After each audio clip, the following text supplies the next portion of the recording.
এই ঘটনার কেন্দ্র করে আমি অলরেডিভাবে রাজ্যের ডিজি থেকে শুরু করে স্বরাষ্ট্র সচিব থেকে জাতীয় মানবাধিকার কমিশন থেকে শুরু করে রাজ্যপাল থেকে শুরু করে বারুইপুর জেলা পুলিশ থেকে থানা পর্যন্ত আমি আমার নিরাপত্তার জন্য অলরেডিভাবে লিখিত কমপ্লেন করেছি, নিরাপত্তা চেয়েছি। এখনও পর্যন্ত প্রশাসনিক ডিপার্টমেন্ট থেকে কোনো সাড়া এদের পাওয়া যায়নি। আমি বিভিন্ন জায়গায় বিভিন্ন প্রোগ্রামে যেতে গিয়ে আমার অনেক প্রবলেম হয়, অসুবিধা হয়, সেক্ষেত্রে আমার পার্সোনাল সিকিউরিটি গার্ড নিয়ে যেতে হয়। আমিও একজন এই ভিডিওটা পেয়েছিলাম, টিএমসির কোনো একটা লিডার তিনি জোর কদমে বলছে ওইদুলকে এমন মারবো যে টেচারে করে বয়ে নিয়ে যেতে হবে।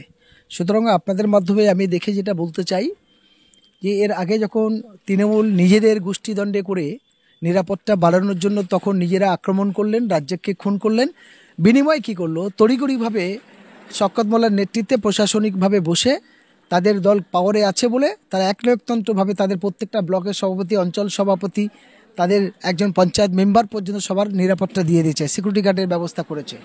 সেই ক্ষেত্রে তাহলে তার বিরোধী অন্য যে সমস্ত জনপ্রতিনিধি আছে আইএসএফের নেতৃত্ব, আমি আপনাদের মাধ্যমে জিএসটিভির পর্দার মাধ্যমে আমি ভাঙড়বাসীকে বলতে চাই এবং রাজ্য সরকারের এবং স্বরাষ্ট্র সচিবকে বলতে চাই যে অবিলম্বে ভাঙড়ে যে সমস্ত বিরোধী জনপ্রতিনিধি আছে তাদেরও নিরাপত্তার ব্যবস্থা করা হোক।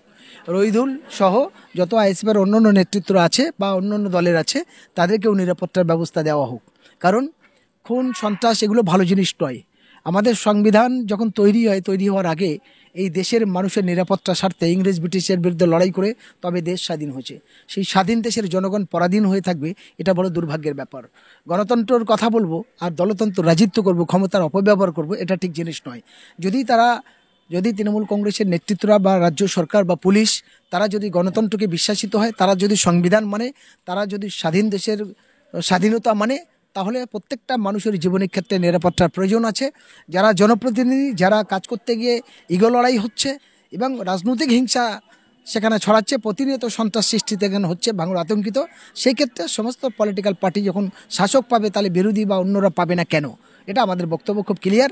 আমরা আপনাদের মাধ্যমে আইবি গোয়েন্দা এবং কলকাতা পুলিশ এবং বেঙ্গল পুলিশের মাধ্যমে আবেদন করতে চাই যে দ্রুতভাবে অন্যান্য যে সমস্ত জনপ্রতিনিধি আছে বা নেতৃত্ব আছে তাদেরও নিরাপত্তার ব্যবস্থা করা হোক।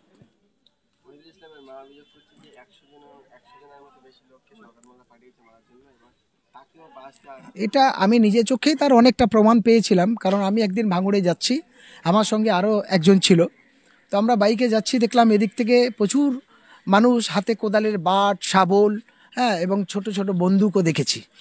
ঠিক ঘটকপুকুরের 5-6 মিনিট আগের রাস্তায় আমি দেখে অবাক হয়ে গেছিলাম। আমি জিজ্ঞাসা করলাম এগুলো কেন? শুনলাম ঘটকপুকুরের নাকি শওকত মোল্লার একটা মিটিং হবে। বলে মিটিং হবে, মানুষ মিটিং শুনতে যাবে, কিন্তু সেখানে অস্ত্রশস্ত্র নিয়ে যাবে কেন? কারোর হাতে দেখি শাবল আছে, কারোর হাতে কোদালের বাট আছে, কারোর হাতে লম্বা দা আছে, আবার কারোর হাতে বন্দুক আছে। এ কেন জিনিস হবে? তো ফলে আমরা দেখলাম বাইরে থেকে সত্যিকারের বাস্তব সত্য কথা, ভাঙড়ের মানুষ শান্তপ্রিয় মানুষ ছিল, কিন্তু শওকত মোল্লা অবজারভার হওয়ার পরে এই সন্ত্রাস সৃষ্টিটা আরও বেশি হচ্ছে। চারিদিক থেকে হারমাত বাহিনী নিয়ে ভাঙড়ে জমা করে, ভাঙড়ের একটাই মাত্র বিধায়ক সারা পশ্চিমবঙ্গের সংযুক্ত মোর্চার, একটাই এমএলএ এবং একটাই প্রতিবাদী মুসলিম মুখ তরুণ তুর্কি বিধায়ক, তাকে কিভাবে দমানো যায় সেই নিয়ে এদের মাথা ব্যথা। কেন এত হিংসা ভাই? তুমি বলছো আমি মুসলমান, তোমরা বলছো আমরা ইমানদার, আমরা মুসলমান, তাহলে তোমরা 77টা বিজেপির এমএলএ আছে, সে নিয়ে তোমাদের চাপ নেই, সেখানে কোনো অসুবিধা নেই, কিন্তু একটা সংযুক্ত মোর্চার এমএলএ দেখে এরকম হলে কেন? তাই আমি আপনাদের মাধ্যমে আরেকটা কথা বলতে পারি, গোটা বাংলার সমস্ত গণতন্ত্রপ্রিয় মানুষ, স্বাধীন দেশের মানুষ পরাধীন না হয়ে নওশাদ সিদ্দিকীর মতো আরও এরকম 100 নওশাদ সিদ্দিকীকে বিধানসভায় পাঠালে তবেই বাংলার গণতন্ত্র রক্ষা হবে, তবেই দেশের সংবিধানকে রক্ষা হবে, তবেই মানুষের স্বাধীন দেশের মানুষ স্বাধীনতাভাবে বাঁচবে। এটা আমি আপনাদের মাধ্যমে বলতে পারি।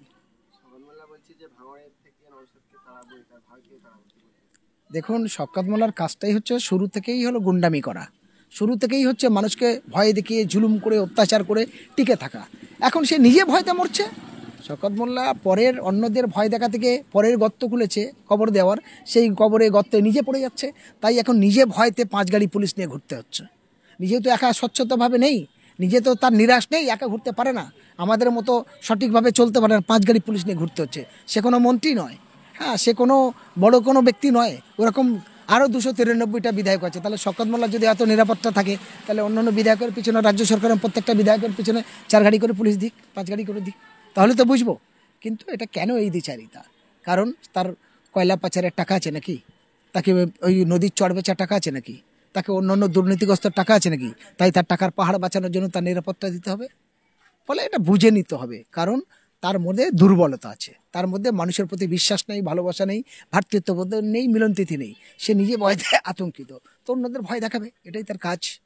ফলে রহিদুলকে নিয়ে যদি বলা হয় রহিদুল আইএসএফ করেছে বলে কোনো অপরাধ নেই। রহিদুলের যদি লোভ লালচা গ্রাস থাকতো তাহলে সে তৃণমূল করতো, তাহলে সে বিজেপি করতো। আইএসএফ এর মতো দল যেখানে পকেটের টাকা দিয়ে একটা ঝান্ডা কিনতে হয়, দেয়াল লিখতে হয়, একটা মিটিং করতে গেলে পকেটের টাকা খরচা করে করতে হয়, তাহলে রহিদুল সেই দল করতো না। রহিদুল সে ন্যায় ইনসাফ পাওয়ার জন্য, মানুষের অধিকার ফিরিয়ে পাওয়ার জন্য এরকম দলকে সে বেছে নিয়েছে। সেটা তার গণতান্ত্রিক অধিকার, তার ব্যক্তিগত স্বাধীনতা, তার স্বাধীনতাকে, তার অধিকারকে আমরা সমর্থন জানাই, তাকে আমরা ব্যক্তিগতভাবে সমর্থন জানাই। কিন্তু সে যে রাজনৈতিক দল করবে বলে আমি তার ঘৃণা করব, তার বিরোধী করবো, এটা ঠিক জিনিস নয়। রহিদুলকে হয়েছে, আমাকেও এরকম করেছে, আমাকে দফায় দফায় হুমকি দিচ্ছে। আমি 1 আগস্ট আমি বারুইপুর জেলা পুলিশ, এসডিপিও, সিআই থেকে শুরু করে তাদের কাছে আমি নিরাপত্তার জন্য লিখিত কমপ্লেন করেছিলাম, মেল করেছি। আবার ফের এই সেপ্টেম্বর মাসে আবার শুরু হয় 2 তারিখ থেকে, আবার ফের সেপ্টেম্বরের 18 তারিখে আমার বাড়ি চড়া হয় কিছু দুষ্কৃতীরা। 2 তারিখে আচমকাভাবে পুলিশ আমার বাড়ি চড়া হয়। এই ঘটনার কেন্দ্র করে আমি অলরেডিভাবে রাজ্যের ডিজি থেকে শুরু করে, স্বরাষ্ট্র সচিব থেকে, জাতীয় মানবাধিকার কমিশন থেকে শুরু করে, রাজ্যপাল থেকে শুরু করে, বারুইপুর জেলা পুলিশ থেকে থানা পর্যন্ত আমি আমার নিরাপত্তার জন্য অলরেডিভাবে লিখিত কমপ্লেন করেছি, নিরাপত্তা চেয়েছি। এখনও পর্যন্ত প্রশাসনিক ডিপার্টমেন্ট থেকে কোনো সাড়া এদের পাওয়া যায়নি। আমি বিভিন্ন জায়গায় বিভিন্ন প্রোগ্রামে যেতে গিয়ে আমার অনেক প্রবলেম হয়, অসুবিধা হয়, সেক্ষেত্রে আমার পার্সোনাল সিকিউরিটি গার্ড নিয়ে যেতে হয়, আমি সেইভাবেই চলাফেরা করি।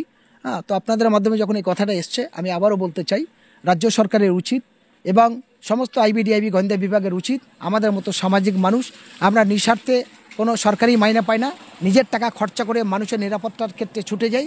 যেখানে প্রাকৃতিক যুগ, আইলা লাইলা, বুলবুল, আমফান, তুফান, প্রাকৃতিক লকডাউন থেকে শুরু করে বিভিন্ন রকম খাদ্য খাবার থেকে শুরু করে, আর অত্যাচারিত অসহায় মানুষ, খুন ধর্ষণ সমস্ত জায়গায় মুভমেন্ট করার জন্য আমরা দৌড়ে যাই, আমাদের সাধ্যমতো গিয়ে মানুষের সাহায্য করি। ফলে আমরা কোনো সরকারি টাকা পাই না।